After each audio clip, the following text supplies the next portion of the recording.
my colleague and good friend who has been at the forefront of issues around this war, the Congresswoman from California, Congresswoman Barbara Lee, and I yield to her 5 minutes.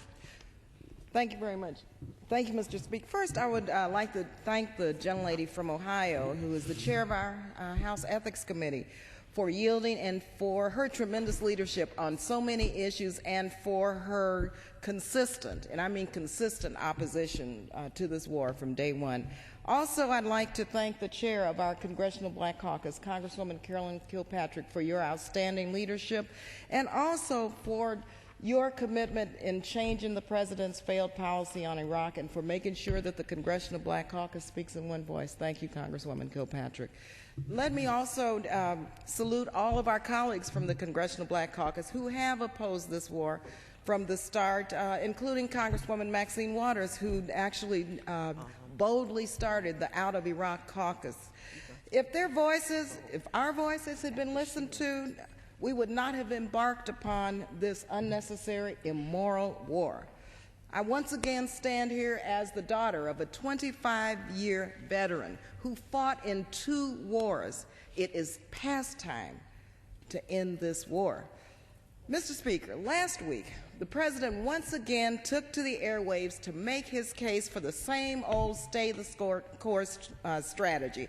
He said that he will return the number of troops in Iraq to pre-surge levels by July of 2008. He wants us to believe that by getting back to where we were last January, sometimes next summer, he wants us to think that that is progress. The American people aren't buying that. They know how to count.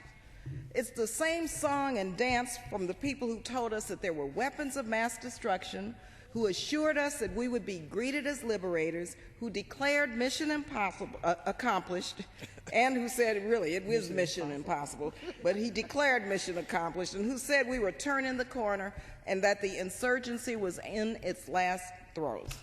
The fact is that the Bush stay-the-course strategy put us on the path for 10 years of occupation in Iraq at the minimum. It is time to call this what it is. It's really the President's plan to run out the clock on his failed policy, to move the goalposts once again so that he could sneak out the back door and leave the American people holding the bag after he leaves the White House. Well, let me ask you, how many of our troops should die so the President can save face? How many Iraqis must die to convince the President that the occupation is bringing disaster to hundreds of thousands of Iraqis? How much of our tax dollars should we spend so the President can avoid admitting that his policy failed? We are now spending $12 billion a month in Iraq. For the price of 1 month in Iraq, we could be paying for 1.5 million children to go to Head Start for a year. For the price of 1 month in Iraq, we could have hired 200,000 new school teachers for a year. For the price of 1 month in Iraq, we could have insured 7 million of the 8.7 million children living in this country without medical insurance for a year. Mr. Speaker, that is just the cost of 30 days in Iraq, and the President thinks we should be staying yet another 10 years. That is far too high a price to pay for him to save face. All the talk about military progress in Iraq is a distraction.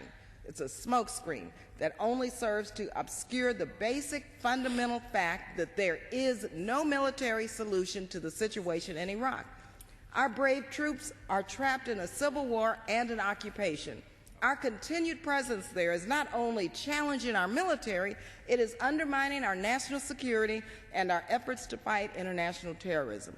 That is why every member of the Congressional Black Caucus really co-sponsored a resolution which we presented banning permanent military bases and control, at least U.S. control, of Iraqi oil.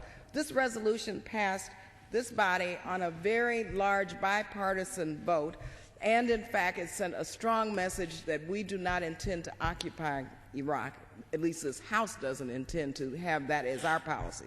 Despite this administration's, though, efforts to frame this as an issue of victory and defeat, the fact remains that redeployment of United States troops from Iraq is really a precondition. It's a precondition to restoring our national security and our efforts to fight terrorism and putting us on a path toward a foreign policy that provides real solutions for global peace and security.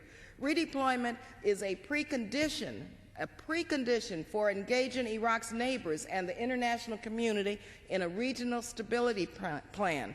We have a moral obligation to help build Iraq. We bombed the country and we, for the most part, destroyed it. But neither Iraq's neighbors nor the international community will truly engage in a regional stability plan as long as they believe that the United States intends to maintain an indefinite occupation. Redeployment is a precondition for any successful effort to combat global terrorism. The United States occupation of Iraq has become a rallying point for terrorist recruitment, training, and fundraising, a factor that actively undermines our anti-terrorism efforts. Congress has the power to end the Bush administration's failed policy in Iraq. But it really means that members of Congress are going to have to make a choice. Are we going to stand with the President for an open-ended occupation that sacrifices our troops' lives so he can save face?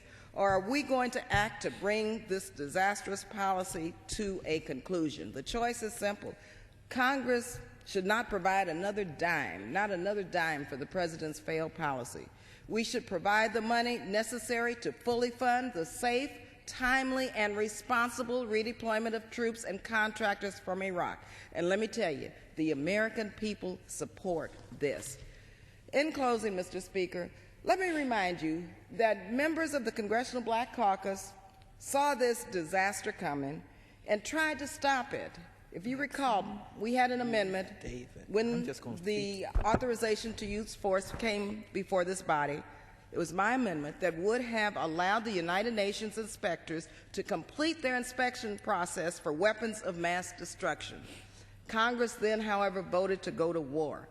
Members of the Congressional Black Caucus voted for that resolution. Members of the Congressional Black Caucus continued to oppose the occupation and work day and night to bring our young men and women home. And we will continue to be that voice that reminds our country that we truly, we honestly, we do support and love our troops.